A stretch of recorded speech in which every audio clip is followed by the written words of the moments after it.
not only fighting for themselves and equality for themselves, but equality for their community and equality for great America. Putting their lives on the line, fighting for a freedom they themselves did not enjoy.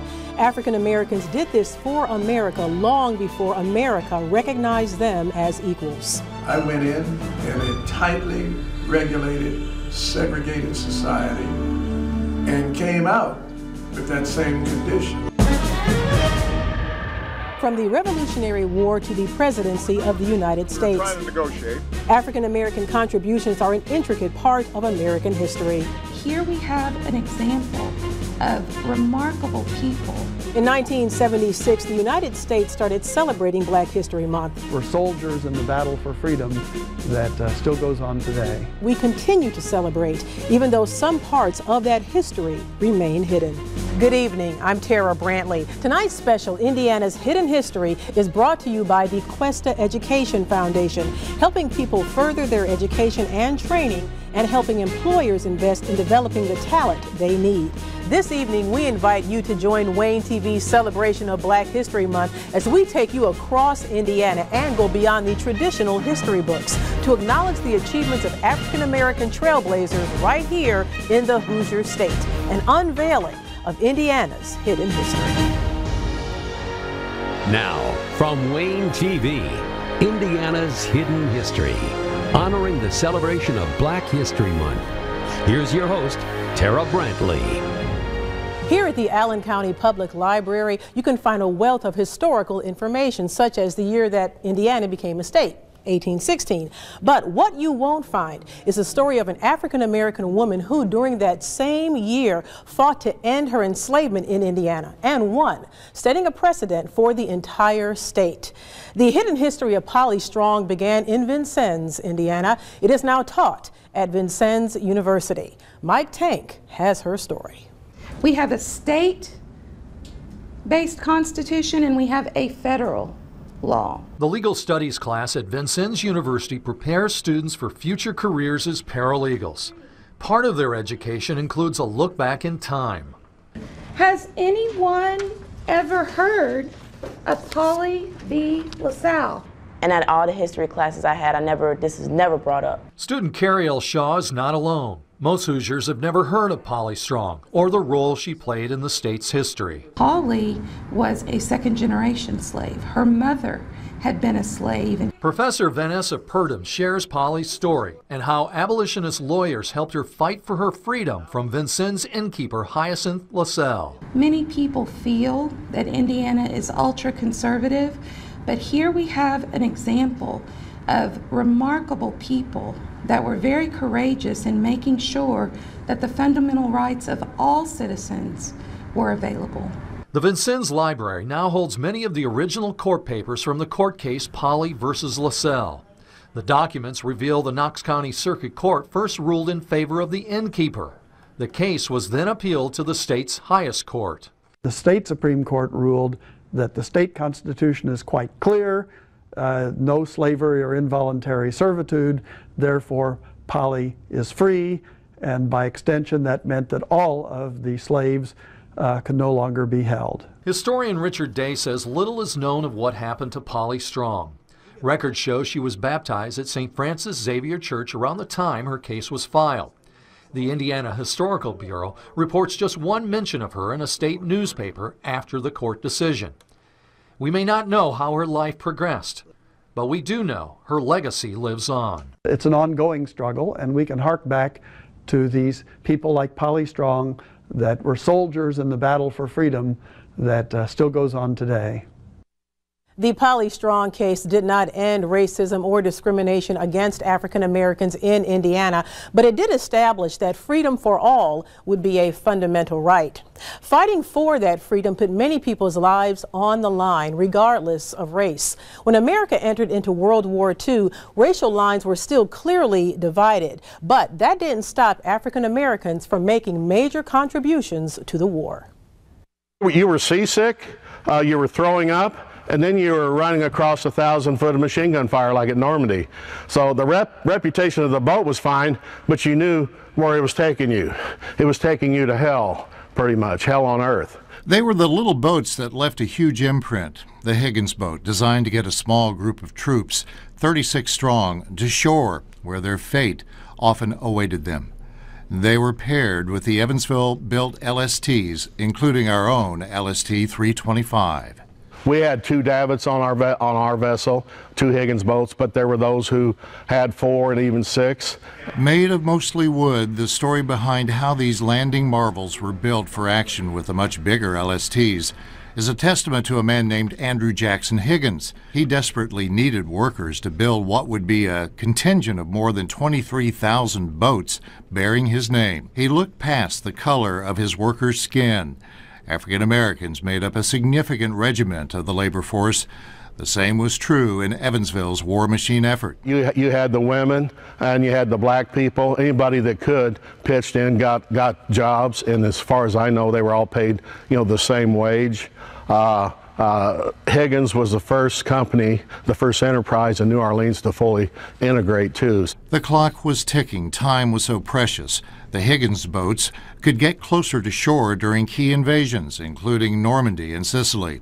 Waiting for them were the German forces with their guns and cannons standing by to fire. For the troops who were on board these vessels made from mahogany and other woods, death was a distinct possibility. And if you're in the first wave, you knew you were, if you're at Omaha Beach, you're toast, really. You're probably not coming back. That was Brad Bird reporting. World War II veterans are highly praised for their contributions to our country. Some of them, African American trailblazers, are honored at the National African American History and Cultural Museum in Washington, D.C. And Bree Jackson takes us there. They fought overseas for America's freedom while struggling for civil rights in America. Now service members like Benjamin O. Davis Sr., the first African-American general in the U.S. military, are honored at the National African American History and Culture Museum. Curator Kowalski Salter says the exhibit Double Victory shares stories of the 2 battles facing black troops during segregation. And they were not only fighting for themselves and equality for themselves, but equality for their community and equality for great America. The photos and artifacts in this exhibit introduce visitors to barrier breakers like Charles Young. He's the 3rd African American to graduate from West Point in 1889. By World War II, the number of African Americans enlisted or drafted rose significantly. Salter says serving overseas had a unique impact on black soldiers. They were treated with a level of equality that they had never experienced back home. And so that caused some American soldiers not to even come back to America. But most did return to the U.S., among them Medgar Evers, an activist who was the first field secretary for the NAACP and worked to end segregation at the University of Mississippi before making the ultimate sacrifice. And Medgar Evers was assassinated in his driveway in 1963. Salter says it's important to tell these stories now so that we don't forget all the sacrifices that African Americans made abroad and at home. In Washington, Bree Jackson. After returning from the war and fighting for freedom, African Americans still didn't enjoy the same rights as whites. Where they could live, eat, sleep, and play was still clearly defined by the color of their skin. Coming up, an Indiana community that grew out of a desire for African Americans to enjoy a lakeside vacation retreat. Indiana's hidden history continues. Now here's your host, Terra Brantley. When you think of going to the lake, visions of having fun with family and friends probably comes to mind. In the 1920s, a community developed in Northeast Indiana for African Americans to vacation at the lake because other communities would not accept them. Today, that community still flourishes in Steuben County, and WANE-TV's Angelica Robinson takes us there.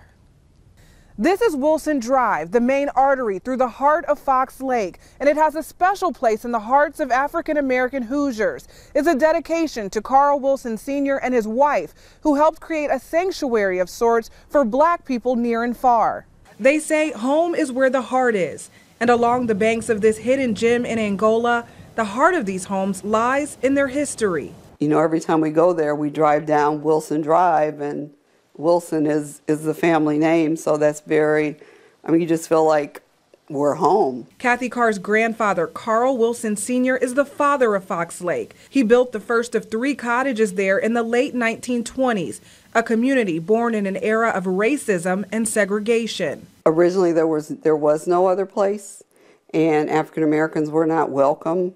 But Fox Lake was different. Families could swim, fish, boat, and ride horses, a luxury only afforded to white and well-off black families at the time. Here was a secret around Fort Wayne that we don't know much about.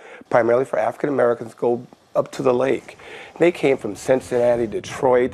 You know, these are affluent people to relax. Fox Lake landed a spot in the Negro Motorist Green Book, a travel guide created in the 1930s. It lists Marfran Motel as a place for lodging and Pryor's Country Place a popular bed and breakfast. It sits vacant now on a large plot of land and recently made Indiana Landmark's 10 most endangered list. It has its own hidden history.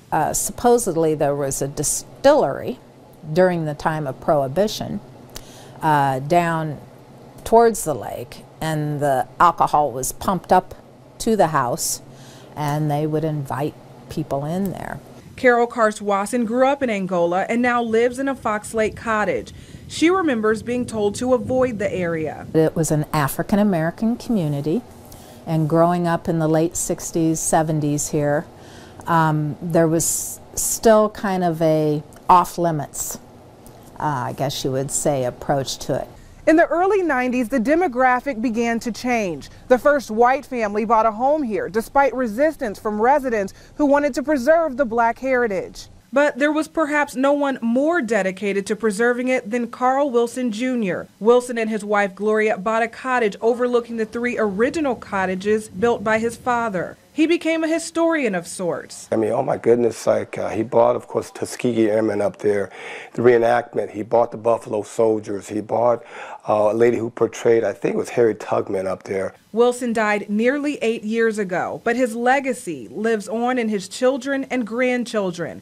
They've made it their mission to share Fox Lake's hidden history with future generations. I think there's a perception that oftentimes African Americans did not go to the lake. It was just an experience.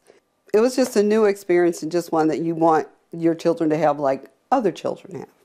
The Fox Lake Resort is on the National Register of Historic Places. There's about 100 homes in this community now. About 80% of them are still owned by African Americans. In the historic Fox Lake community, with this look at hidden history, I'm Angelica Robinson. Angelica has set up a photo gallery for you to share your memories of Fox Lake. Just go to our website, WANE.com, and type in Hidden History. You can also see her uncut interviews and check out more than a dozen hidden history stories. Still ahead, an Indiana baseball Barnstormer whose hidden history is now on its way to the major leagues. Indiana's hidden history continues, honoring the celebration of Black History Month. Now, here's your host, Terra Brantley. One of the greatest baseball pitchers ever recorded helped bring the game to Indianapolis. But because he was African American, he was not allowed to play in the major leagues, and he never got the attention he deserved. But as Brenna Donnelly reports, some people are trying to change that. John Donaldson was a Major League Baseball player, forced by the color barrier to play somewhere else. With civil rights still 2 generations away, 6-foot pitcher John Donaldson started to challenge the norm. It was a hard life and it didn't pay great, but it paid better than most of the other jobs that were available to African Americans at that time. Banned from major league teams, he became a barnstormer, visiting 550 cities and playing for 25 teams. He won an incredible 400 recorded games, the most in segregated baseball history. It's amazing that his legacy has been completely lost. Pete Gorton and his team are trying to bring Donaldson back to the home plate of baseball history with a new documentary. It's very simple for you to go to the web and find out every single strikeout that Lou Gehrig or Babe Ruth or any of the great players of any time period can do. It's really important that we show that there is available data for John Donaldson and black players like him. Data like these 39 surviving seconds of film footage showing Donaldson pitching his fastball that sent more than 5,000 batters, some of them former major league players, back to the bench. all the scouts and people that I've talked to show the film to say this really looks like something that happened just yesterday. And what you have to remember is this is 16mm film footage, a hand-cranked camera. By the 19-teens, Donaldson had a name for himself and got a job with the Indianapolis ABCs. It stands for the American Brewing Company, one of the early Negro League baseball teams. And while they'd started as a factory team, by 1914 they had become a fully professional, respectable organization. John Donaldson insisted that he could play baseball as a black man for a living. In 1918, he made it to the Washington Park Field, which is where the Indianapolis Zoo now stands. It was part of the city's effort to bring out more baseball fans. He was paid $200 a month, the most of any black pitcher at the time. The white manager of the New York Giants said if he could dunk Donaldson in calamine lotion, he'd hire him. But Donaldson stood firm, even turning down an offer to pretend to be Cuban. John Donaldson said, "I'm not ashamed of my color. When I go out and play baseball, it's not unusual for people to say, hit the dirty N-word," and it hurt him, he said. He said, "Why do fans need to become so personal? Am I not entitled to a little respect?" He would leave Indy that same year due to a salary cut, but later played for the Kansas City Monarchs, training greats like Satchel Paige and working as a scout for the all-white Chicago White Sox. He was the first black man to cross that barrier. Here at the Pontiac branch of the Allen County Public Library, this sit-in counter is set up to illustrate the discrimination that African Americans faced when they were not allowed to sit and eat at restaurants reserved for whites only.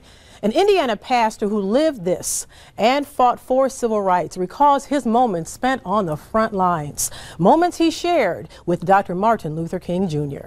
88-year-old Reverend Mel Jackson's first words to Dr. King were, well, memorable. It's what I told him.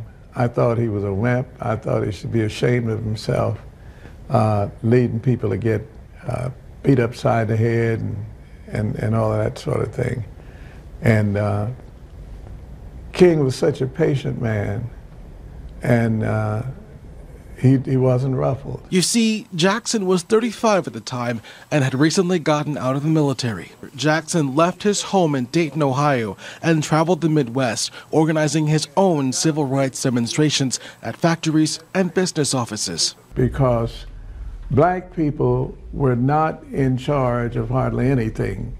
We were on the lowest level with the least pay. Jackson says Dr. King told him about something different, fundamentally changing how the nation's system operates. It helped me to understand and to read more, to think more, to plan with more people, to really get a grip on the whole idea of institutional change. Reverend Jackson marched with Dr. King, demanding racial equality.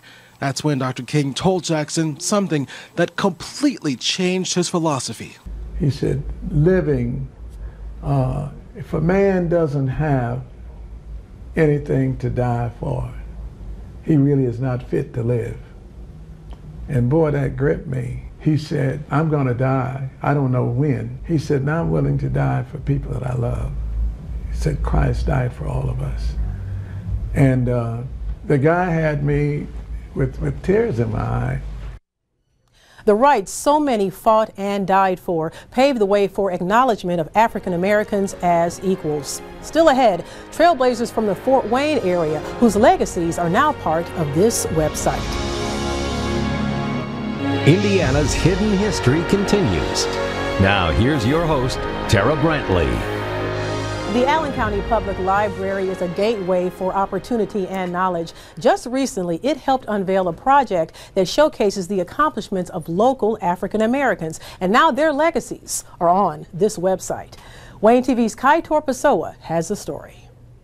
Here in the Genealogy Center's African American section, you'll learn about men and women who took bold chances to make their marks on Northeast Indiana, but one woman believed their stories needed more exposure than the inside of this library, so she created this website called Crossing Opportunities Threshold.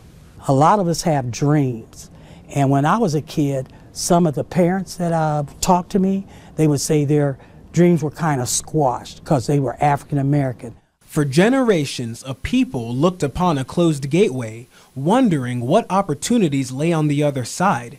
African Americans in Allen County longed for more. Curator Marsha Smiley is unveiling the hidden histories of those who dared to cross through the gateway first. I just want people to see that we are just as diverse as any other group, and we have just as many distinctive people making a difference in this community. In her online collection, Crossing Opportunities Threshold, you can meet the judges, nurses, superintendents, and sports agents who not only serve the community passionately, but blaze trails for future generations of African Americans. Fort Wayne PD Deputy Chief Gary Hamilton became Fort Wayne's first African American police chief in 2014. He calls the historical moment powerful. A young man who grew up in the inner city, who lives on the streets. I was out here. This is my community. And to say now, if he can become a chief of police as an African American male, I can do the same thing. I can become anything. Then there's Fort Wayne's first African American TV personality, Fran Grant, who Smiley calls a personal hero. When I was just a kid, I would see her on TV. You don't know how significant that was. Grant, then known as Fran Walker, became WPTA's first black employee in the 1960s at the height of the civil rights movement. She was hired as a receptionist, but a new general manager wanted her to do more. So he gave her her own program, The Fran Walker Show, and trained her to be a news reporter. As he called me, "You are a gutsy broad." And he was gutsy to make that move too. And he got a lot of flack for it also. She says dealing with the whole new career was challenging enough, not to speak of the inside politics and racist aggressions towards her. If I had given up, I would just be giving in to the pressure, and I wasn't going to give in to the pressure. He gave me the opportunity and I snatched it. Grant's story is like many you can experience on Crossing Opportunities Threshold, celebrating a history of local African Americans that belongs to all Americans. But know that we as black people have given a big contribution to this society, and we need, all of us need to know more about it, because then we move into our common humanity and can really respect each other. You can check out Crossing Opportunities Threshold by going to WANE.com. Just type in Hidden History and click Crossing Opportunities Threshold. While doing this story, I learned the website has 55 bios of local African American trailblazers, including one you no doubt recognize, our own Terra Brantley, the longest serving African American news anchor in the state of Indiana. And now she's back to wrap up our program. Thanks, Kaitor. It is an honor to be among so many trailblazers. The Quest to Education Foundation, tonight's sponsor, supports them and so many others working to help people further their education and help employers invest in them, such as the Fort Wayne Urban League, the city's longest-serving civil rights organization. This entire project was made possible by the work of television stations, newspapers, libraries, history centers, museums, and people that you could call walking history books. And WANE-TV and the Quest to Education Foundation are honored that we could share this with you. Thanks for joining us for this look at Indiana's hidden history. I'm Terra Brantley.